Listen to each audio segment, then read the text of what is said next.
Saya ingin bercerita kepada Anda tentang makna atau hakikat dari ikhlas. Ikhlas itu apa? Oke, saya tidak ingin menjelaskan arti dari ikhlas ini dengan bahasa, enggak. Sebenarnya kita sendiri tahu tentang makna ikhlas ini seperti apa, dan tidak perlu kepada pengertian dan definisi tentang hal tersebut. Nggak perlu. Bahkan bisa saja ini malah membuat kita jauh dari hakikat ikhlas itu sendiri. Terkadang seperti itu. Biasanya definisi bukannya semakin membuat kita mengerti dan mampu menyentuh, memahami tentang hal tersebut, malah membuat kita semakin bingung. Makanya di kesempatan kali ini saya ingin menjelaskan tentang makna ikhlas ini dari sebuah contoh peristiwa kejadian yang sering terjadi dalam kehidupan kita. Sering terjadi dalam kehidupan Anda, kehidupan saya, siapa saja pernah mengalami tentang hal ini. Kita sering mengucapkan, saya melakukan hal ini ikhlas karena Allah, bukan tidak mengharap apapun juga. Ini sering kita dengar. Soal benar atau tidak itu bukan urusan kita. Kita nggak bisa memasuki wilayah batin seseorang. Kita nggak bisa menghukumi sesuatu hal yang gaib. Kita hanya bisa menghukumi apa yang terlihat, tetapi itu pun tidak mampu membuat kita untuk bisa memahami apa yang sebenarnya terjadi. Seperti kejadian sebelum saya menceritakan tentang ikhlas tadi, perkenankan saya untuk menceritakan satu kisah tentang kejadian yang berhubungan dengan lemahnya diri kita untuk bisa memahami apa yang terlihat, apalagi yang ada di dalam batin seseorang. Sama sekali tidak mampu kita sentuh, kita masuk ke dalam jiwa orang itu. Makanya kadar imannya seseorang kita nggak pernah bisa memahami. Kadar bencinya seseorang pun seperti itu. Apakah dia benar-benar beriman? Apakah dia benar-benar cinta? Apakah dia benar-benar benci? Kita nggak pernah tahu. Kita nggak bisa ukur dan memang tidak punya. Dan memang kita tidak punya alat ukur untuk itu.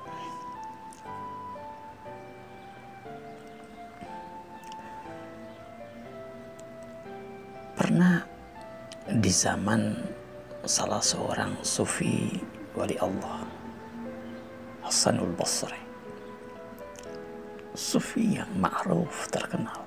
Kita udah sering mendengar tentang beliau, tentang kekeramatan beliau, tentang kejadian-kejadian, peristiwa-peristiwa penuh makna dari beliau. Dan kita sudah sering menukil, menjadikan status tentang apa yang dikatakan oleh beliau. Tapi apakah kemudian kita bisa memasuki dan bisa menjadi seperti apa yang dikatakan oleh orang ini? Itu kembali kepada diri kita masing-masing. Kita ini Ya Allah, senangnya hanya menukil-nukil saja, menjadikan satu kata, satu kalimat, ucapan-ucapan hikmah hanya sebuah status dalam hidup kita, dan kita merasa bahwa itu sudah menjadi satu perbuatan baik. Oke, nggak ada masalah. Sebenarnya perbedaan mereka, orang yang mengucapkan pertama kali atau ucapan hikmah yang diucapkan oleh para kekasih-kekasih Allah dari siapa saja, dengan kita yang kemudian menukil ucapan-ucapan mereka, menjadikan status di dalam setiap media sosial. Satu aja, mereka mampu menyentuh, memahami apa yang mereka katakan. Mereka mengalami ucapan itu, sehingga kemudian mereka transferkan ke alam luar dengan lisan mereka. Ketika mereka berbicara tentang hikmah, berbicara tentang cinta, berbicara tentang ikhlas, berbicara tentang ridha, berbicara tentang sabar, berbicara tentang hilm, berbicara tentang kasih sayang, mereka menyentuh setiap makna dari ucapan-ucapan tersebut. Mereka mengalaminya, sedangkan kita bukan seperti itu. Kita hanya sampai pada tingkah lahirnya saja, kulitnya saja. Kemudian kita merasa sudah seperti mereka. Kita bangga kalau ada orang yang memuji, Masya Allah, ucapan hikmahmu bagus. Bangga besar kepala kita, berbunga-bunga diri kita, seakan-akan kita seperti apa yang kita tulis. Ternyata tidak. Untuk apa kebanggaan seperti ini? Ini hanya sebuah kebanggaan fata morgana, ilusi, tipuan saja. Tanpa kita sadari, kita menipu diri kita sendiri. Kita tidak pernah berubah. Tidak ada perubahan yang terjadi dalam hidup kita, karena memang kita tidak pernah ingin berubah. Kita cukup hanya sampai pada level kulitnya saja dan merasa bangga dengan itu. Dan ini tanpa kita sadari hijab besar dalam perkembangan spiritual kita. Ini harus diangkat, harus dibersihkan, bersandar kepada hal-hal yang bersifat zahir dan mencukupkan hanya sampai di situ saja. Bersandar dan mencukupkan sampai di situ saja tanpa kita sadari. Ini musuh utama bagi kita untuk bisa mengangkat derajat spiritual kita, bisa memahami diri kita. Kita terkadang kan tertipu dengan diri kita sendiri. Kita merasa bahwa kita ini sudah memiliki cinta dalam hidup kita ketika kita mencintai orang lain, tapi ternyata semua itu bukan cinta. Ternyata semua itu bukan cinta. Sebab ketika orang yang kita cintai, orang yang kita sayangi, melukai diri kita, menjauh dari kita, tidak memberikan apa yang kita inginkan, kita sakit. Itu kan bukan cinta. Bukan cinta. Tapi kita merasa bahwa kita cinta. Itu hanya kepemilikan. Kita ingin memiliki orang lain. Kita ingin menundukkan orang lain untuk berkhidmat kepada kita, untuk melayani kita. Sebenarnya ketika kita mencintai orang lain, tanda petik cinta, tapi sebenarnya bukan cinta. Kita menggunakan bahasa cinta, tapi sebenarnya bukan cinta yang sebenarnya. Tapi sebenarnya tujuan kita tidak lain. Sebenarnya kita menginginkan orang lain itu menjadi budak bagi kita untuk memenuhi seluruh keinginan kita. Mereka harus menurut saya. Mereka harus tunduk kepada saya. Mereka harus memuliakan diri saya. Bukan. Dan terbukti ketika mereka, orang-orang yang kita cintai tadi, tidak mampu memenuhi keinginan kita, tidak mampu tunduk dengan keinginan kita, tidak mampu menghormati kita, tidak memberikan apa yang kita inginkan, kita marah pada mereka. Kita mencampakkan mereka, mudah kita mencampakkan mereka. Apakah ini cinta? Kita merusak makna cinta itu sendiri tanpa kita sadari. Ishqun mahabbah, sesuatu hal yang sangat sakral, sangat suci, mulia, tapi kemudian kita kotori dengan khayal kita, dengan kehidupan sehari-hari kita. Kita menggunakan kata ini bukan lagi pada tempatnya. Kita kotori kata itu. Orang kalau sudah memiliki cinta ini dan dia mencapai tingkat ini, derajat ini, yakin dia pasti menjadi orang yang paling baik, menjadi orang yang paling suci. Sebab ishqun itu identik dengan Allah. Cinta itu tidak lain adalah Allah itu sendiri. Kalau Anda mencapai makam ini berarti Anda sebenarnya telah dekat dengan Allah. Sebab Anda telah memiliki sifat yang dimiliki oleh Allah. Ishqun tidak pernah menyakiti. Cinta tidak pernah menyakiti. Kita terkadang mencintai orang lain, bukan orang itu yang kita cintai, tapi yang kita cintai apa yang bisa dia berikan kepada kita. Itu yang kita cintai dari orang lain, apa yang dia bisa berikan kepada saya. Bukan. Coba, Anda ketika mencintai si A, si Fulan, berarti pada saat itu Anda sedang berpikir bahwa orang ini mampu memberikan apa yang saya inginkan yang tidak saya miliki. Dia bisa melayani hidup saya. Ketika kita menikahi orang lain kan seperti itu. Kita jujur aja kok kepada diri kita. Kita masih berada pada level seperti ini, sangat rendah. Sangat rendah. Level kita, mohon maaf, level yang dikatakan oleh Al-Quran adalah level-level hewani, bukan level-level manusia. Kita tidak hidup pada alam akal, kita hidup pada alam khayal, kita hidup pada alam ilusi, kita hidup pada alam waham, kita hidup pada alam was-was. Makanya kenapa ketika kita mencintai, ketika kita melakukan ini dan itu, selalu identik dengan rasa takut, selalu identik dengan rasa khawatir. Kenapa? Karena cinta kita, karena ketika kita berhubungan dengan orang lain, ketika kita beraktivitas dengan orang lain, melakukan sesuatu untuk orang lain, tidak lain kita sedang berusaha untuk memiliki sesuatu dari orang tersebut, dan kita takut apa yang kita inginkan, apa yang kita miliki dari orang tersebut sewaktu-waktu bisa lepas. Cinta minus nihil dari rasa takut dan rasa khawatir, tidak ada hal tersebut, enggak ada. Ini seperti yang terjadi kepada seorang pemuda, seorang sufi pemuda. Ketika di zaman Nabi Musa mendengar orang ini sedang berdoa di hadapan Allah. Sayup-sayup Nabi Musa mendengar munajat orang ini. Ya Allah, Engkau memberikan apa yang memang pantas Engkau berikan kepadaku, dan Engkau mengambil yang memang itu menjadi milikku. Dan aku selalu berterima kasih, bersyukur kepadamu apapun juga yang Engkau berikan kepadaku, dan apa yang Engkau berikan layak untukku. Ketika Nabi Musa mendekati orang itu, dia menemukan ternyata orang itu orang yang tidak lagi punya tangan, tidak lagi punya kaki,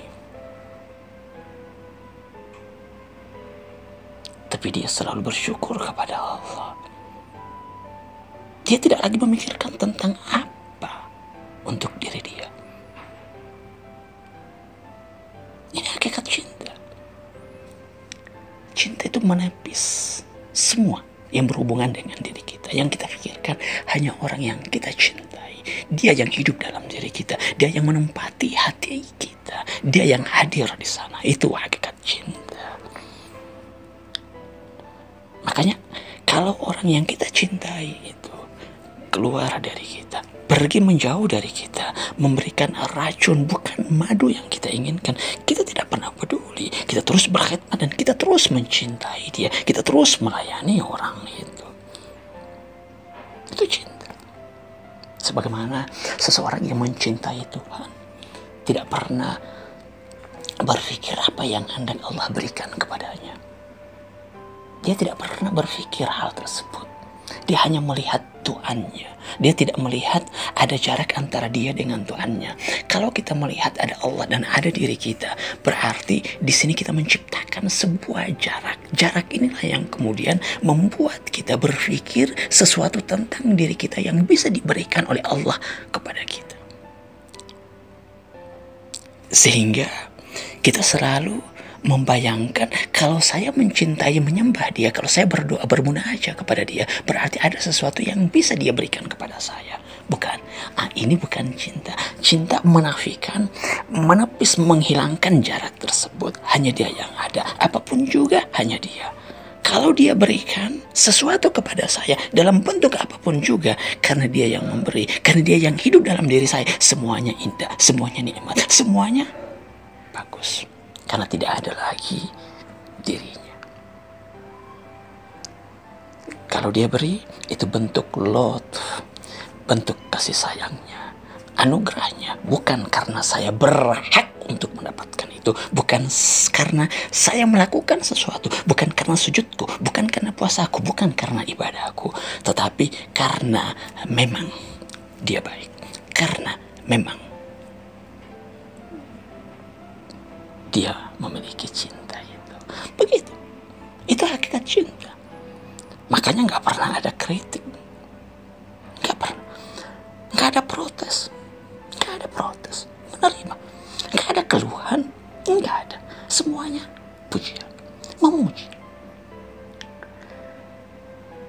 Bersyukur terus. Ini. Kembali kepada kisah Hasanul Basri tadi. Hasanul Basri. Yang dimana menceritakan tentang yang zahir tidak mampu menggambarkan hakikat yang sebenarnya. Terkadang kita tertipu. Suatu ketika Hasanul Basri sedang lewat, ya berjalan di dekat sungai. Ya. Anda udah mendengar kisah ini, saya ulangin saja. Kita ingin mengambil hikmah dari kisah ini. Kalau yang kemarin lewat begitu saja, oke, sekarang kita menginginkan apa yang bisa kita ambil untuk diri kita.